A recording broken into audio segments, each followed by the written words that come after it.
susuko, di na bali mang gumarahe. Hindi importante ang pagmamadali, makukuha mo rin kasabay ng mga ngiti.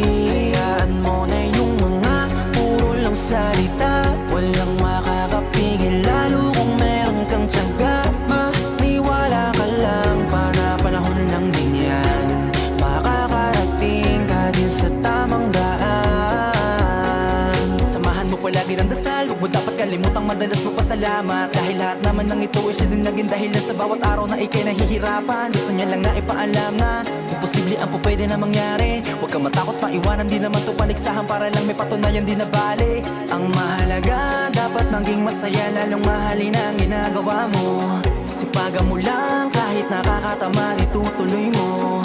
Walang masama hanggat wala kang tinatapakan tao. Yan